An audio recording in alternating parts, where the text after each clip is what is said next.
Mr. Tommy Davidson, next on Your Voice.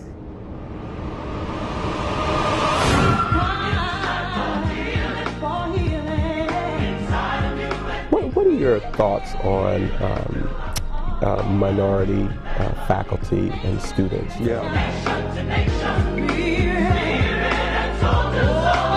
Actually, I'm looking forward to working with them in a different, kind of a different role now. And creating requires action, activity, commitment, accountability, involvement. Hello and welcome to Your Voice. My name is Dr. Lee Jones and I serve as executive producer and host. I'm not laughing because it's funny that I serve as executive producer and host, but because we have the funny man himself and one of America's greatest comedians in our studio, and that's Mr. Tommy Davidson. Welcome to the show. Thank you. Nice to be here. Man, why are you going to do that? And to my viewing audience.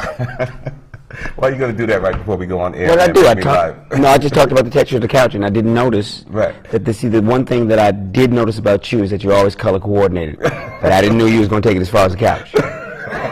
You dig what I'm saying? Couch, obviously an aqua blue. You blending that with the Boys II Men type, boom, here. Got that. The mahogany thing here. It's all matched up. Man, how you doing, man? I'm good. We having a good time, man. Great time, man. And just being here recently for the Inspire Awards, man, you have really touched Tallahassee in a special way, man. You really have. Thank you. You know, Tommy, we've been knowing each other, and I have such great respect for you and your work and everything that you do. Talk to us about how you've become so whole. You are one of the most complete persons I've ever met, man. Wow, I think I'm hearing that for the first time. No, actually, I can say that I feel good about where I'm at. You know, where am I career-wise? You know, where I'm at personally. But it took some time for those elements to come together.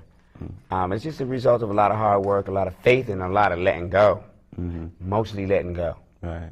You know, and I had to learn how to do that because I would hold on to a lot of things. You know, and I thought for some reason that if I could somehow control every aspect of my life, then I can have success. You know, and I found out it was just the opposite. That the more that I let go of every aspect and the more that I trust and I just do what's in front of me, the results, you know, the results are always good. But that's counter to what I learned. Right. You know? So now the enlightenment really isn't mine. It's just that I was just fortunate enough to be blessed to have that knowledge now. Right. You know. Right. So Tommy, gosh, I mean, we have so much to talk about in a short period of time. Where did you get your start, man? And who is Tommy Davidson? Those are two opposing questions, but let's start with the latter first. You know, who is Tommy Davidson, and where did you get your start? Tommy Davidson is I'm still in the process of becoming. You know, I'm just a human being. I ain't a human doing. So it's like, that part, I pretty much let, you know, the universe and time just define. The way that I came here, like where I'm at now, career-wise, you know, comedy, I'm doing movies and stuff like that, wasn't something that happened on purpose. Like I was working at the hospital.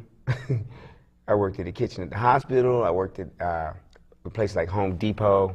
It's different everywhere. You got Heckingers, you know, but like a home appliance store. And I was cooking, you know, in hotels and stuff, just making a living. You know, I got out of high school, went to college for a minute. I didn't find that very favorable. I went for like one semester, you know, and it just wasn't. I wanted to get into communications, but I couldn't fuse. I couldn't fuse like a job with a degree. I was like, so I got there and I was like, where the radio at?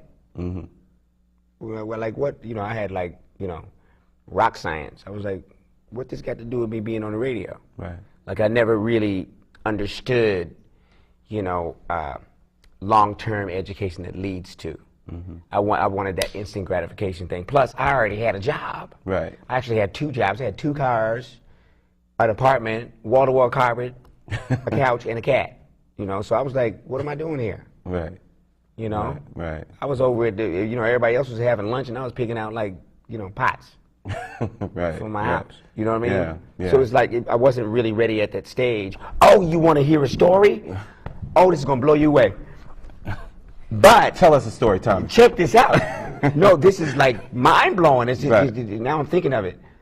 I used to have a counselor. I went to UDC, University of District of Columbia. Right. So there was a counselor there that I would go and see. She was a career counselor. And we would talk, and what had happened was I had gone and an intern at the radio station. And I stayed at the radio station for like months and months. I swept, I cleaned people's trash, all to get this DJ job. So I waited around to get I didn't wait around, I busted my butt to get this DJ job, and then the next semester came, and they gave the DJ job to one of the frat brothers. So I was like, okay, I've had enough of that anyway. Right. Enough of the black, white, rich, poor dichotomy that I had to go through just growing up. Right. So I was really done with it. But I would go see her on a regular basis, and she dug me, man. She dug my mind. And so when that incident happened, I told her, I'm about to drop out of school. I told her. And what she said was, maybe it's not for you. Maybe school right now isn't for you. Maybe there's something else that you need to be doing. It's not like you're not a smart person. Right. It's not like you can't grasp ideas. It's not like you can't accomplish what you want to accomplish because you seem motivated. Maybe this isn't for you. Long story short, 22 years later, I'm walking through the hotel in Miami. I got a big show at the Improv. She's walking through the lobby. Wow. I saw her. I said, you know what? And I took her advice because that was the seed that started me moving in that other direction. Right. I saw her coming out the lobby of the hotel, and she said, hey. And I said, hey. She said, do you remember me? I said, of course I remember you. So you're the one that started me on this road.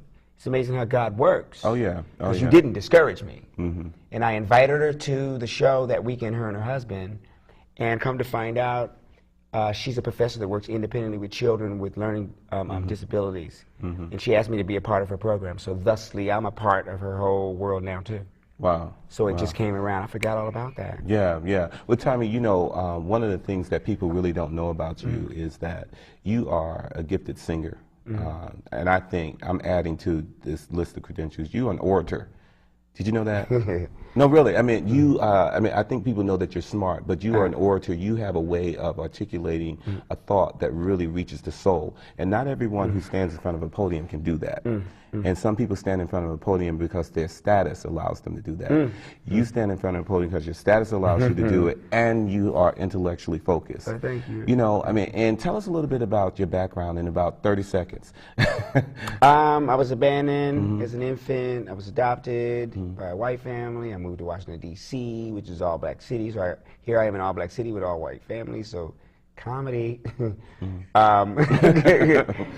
where the sitcom started. Right. And just got to see a lot of things, have a lot of varied experiences. My mother that raised me, my family, is from Colorado, Wyoming, and Oregon. Spent a lot of time out there. But yet I spent a lot of time in inner city, D.C., Harlem, New York, Brooklyn, New York. I'm talking about dichotomies. Wow. Yeah, just varied experiences. I've been to folk festivals, and funkadelic concerts. It's like, I've had a little bit of it all. Yeah. My brother, who was my best friend, was gay. He died of AIDS. So I got to see that world he lived in. My grandfather was one of my best friends. He was an old cowboy. Come to find out, my real grandfather is Native American. So I think I'm the only person in America that got an Indian and a cowboy for a daggone grandfather. That's I'm a big old salad. Right. But I've seen a lot of stuff. I lived in a good neighborhood where bad stuff happened. So I've witnessed a lot of violent stuff. Right. I actually was involved in a lot of negative behavior as a youth. I don't like that word youth. You sound like black. Right. Don't it? Yeah. A group of youth. Right. Right. They ain't never say that about the lacrosse team, you know. A group of youth took the black stripper to the, you know, the Duke lacrosse team is always spoken with, you know. The Duke lacrosse team, you know what I mean, started out with that, but it's a group of youth. Right. You know. Right. Let's do this. We're going to go to break, Tommy, but while we're going to break, we want to show our viewing audience what they missed recently when you performed here in Tallahassee. I can't show them right now. Let me show them right now. Stay tuned. We'll be right back with Tommy Davidson. I want to show them now. It's a fact that more than half of African American women are obese, a major cause of diabetes. It's also a fact that by making smart choices, you can reduce your risk of becoming diabetic. Eating more fresh produce and exercising daily not only improves your health, but you'll look and feel better too. It's a fact. Knowing the risk of obesity and making simple changes can mean a longer and healthier life. Don't put it off. Let's get started now.